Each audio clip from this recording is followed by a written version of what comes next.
Chablis, the outlier of the Burgundy subregions and one of the most famous names in the world of fine wine. This quaint little town lies roughly halfway between Paris and Beaune and is actually closer to Champagne than the rest of Burgundy.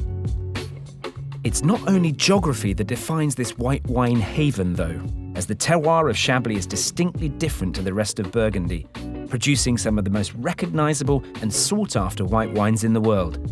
So attractive was the name of Chablis that in the past it became a victim of plagiarism, and it was once said that 4 times as much Chablis was sold in a year than was actually made. One of the defining features of the region is its soil, which itself became the basis for establishing the Chablis appellation in 1938. Known as Kimmeridgian soil and named after the town of Kimmeridge in Dorset, England, this soil is only found in a handful of places across England and France. Made up of mainly clay and limestone, the soil is filled with the fossils of oyster shells, remnants of the Jurassic period 150 million years ago, when the area lay under a shallow sea. Chablis is not exclusively Kimmeridgian, as another soil known as Portlandian limestone is also found. It is the former, however, that gave the subregion its reputation for producing some of the finest white wines in the world. Chardonnay is the only permitted grape variety in Chablis. The region also possesses its own ranking system, the most basic being Petit Chablis, followed by Chablis, which has a sub-tier of Premier Cru, and then the top level, Chablis Grand Cru. At the top level, there are just 7 vineyards. Unlike the rest of Burgundy, where Grand Cru vineyards have their own appellation, here they all share the single appellation of Chablis Grand Cru. These vineyards are clustered on a 2-kilometre wide slope that overlooks the town of Chablis and the river Sereine. I've heard the Grand Crus are at the centre of the slope, but why is that? C'est une très bonne question. Aujourd'hui, les Grands Crus sur Chablis sont situés au cœur du vignoble. Pourquoi? Puisqu'on bénéficie déjà d'un ensoleillement disons global, puisque le soleil se lève de ce côté-là et va aller être son épicentre en haut pour aller se coucher de l'autre côté.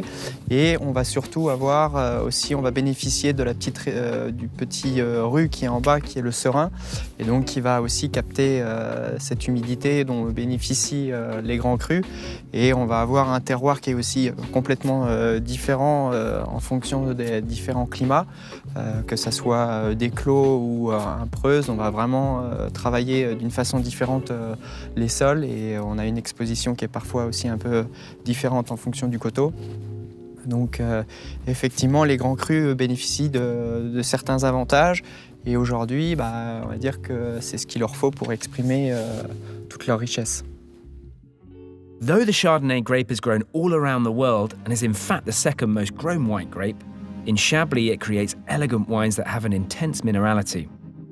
Whilst globally there has been a tendency towards heavy oak usage and richer styles of Chardonnay, in Chablis oak usage has always been carefully managed. This ensures the precision and purity of the wines and that they are not dominated by oak and its flavours. Given Chablis' distinct terroir, winemakers here will always strive to capture this in their wines. How would you describe your approach to winemaking? Our philosophy, our approach is the expression of terroir.